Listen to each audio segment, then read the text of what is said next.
When I arrived at the house at 3240 17th Avenue South in Minneapolis, the police and city inspectors were boarding up the house. The city said they had to board up the house because the owner wasn't available, but the owner was in jail. Bruce Nestor of the National Lawyers Guild was on hand to explain what happened. I got a phone call from our legal hotline that a raid was happening. The occupants called the hotline. I live about 4 blocks away, and I was at my office, which is actually 3 blocks away, and I said I would come over. So I got here about 8:15, and there were 20 to 25 officers present. One of the first things I saw, there was an officer with a kind of an army helmet and an automatic weapon, automatic rifle over his and flak jacket coming out. A number of other officers in bulletproof vests, armed, and then a number of undercover officers. So you think the raid took place right around 8-ish? I understand it happened right around 8. The warrant did not authorize a nighttime execution. You included? And then I think off the top of my head, I think that means they got to wait until 8 a.m. to do it. Have you seen the warrant? I have. And what did it say? The warrant, it wasn't the application for the warrant to establish probable cause. It just describes what can be searched for. It was very broad. I'd say one category of stuff was political literature, computers, notebooks, that type of information. The second category kind of would be common household items, paint, spray paint, twine, cardboard, and then it ran all the way up to Molotov cocktails or preparations for Molotov cocktails. So it was a very broad warrant basically authorizing the seizure of all computers, MP3 players, any electronic device, any political literature, many common household items. So they did take some things and left with items out of this home? They did. They seized cash from the home. They seized, I just had a brief chance to view the inventory before we sent it off to be copied. They took foam mattresses. They took old tires. They took cans of paint thinner. I saw the truck. It was loaded with stuff that's in my garage right now. Are you representing? I represent the homeowner, Monica Bicking, B-I-C-K-I-N-G. B-I-C-K-I-N-G. I was present. So there were 13 people in the home. 10 were released within about an hour. They were all forced to lie face down. They were all handcuffed. They were handcuffed throughout the duration of the search, and then 10 of them were released one by one. 3 people out of this home were arrested, and I was told by Sergeant J. Maher, M-A-H-E-R, of Ramsey County Special Investigations Intelligence Unit, that those individuals were being charged with conspiracy to commit riot. 13 in the home. 13 were placed under some sort of supervision. 13 were detained, 3 were arrested. 3 were arrested. And according to the Hennepin County Jail records, they're being held on probable cause, which means no formal charge has been issued, no complaint has been reviewed or signed by a prosecutor or a judge, but the police have just detained these people. They can be held on probable cause until Wednesday at 12 noon.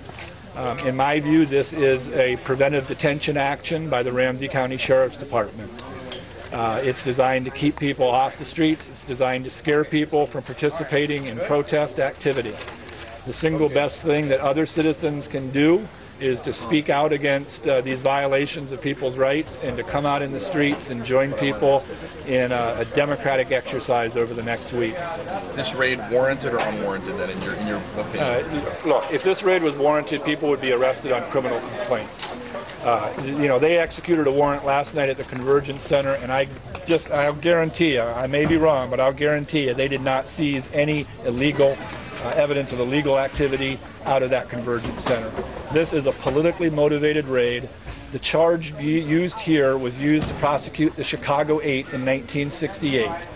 That charge, widely seen in legal circles as a politically motivated charge. Conspiracy allows you to drag in evidence of political advocacy. Really what this is about is criminalizing free speech activity and doing it without specific evidence of a crime. It's claiming that the idea of a conspiracy to commit a riot is simply a dragnet charge designed to hold people when you lack evidence that they have really done anything illegal. How many raids do you know of so far? 3 so far in South Minneapolis today, and then the other at the Convergence Center last night. Okay, so that's 4 then. That's right. Okay. And the Convergence Center, has that been bolted shut? Am I aware of that? It was boarded shut without authority, as I understand, but not on first-hand knowledge.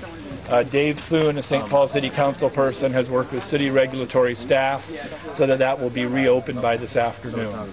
But again, I just heard that. I don't know that firsthand. Okay. I've got to go and speak to this guy right here. Real quick, what other groups do you represent then?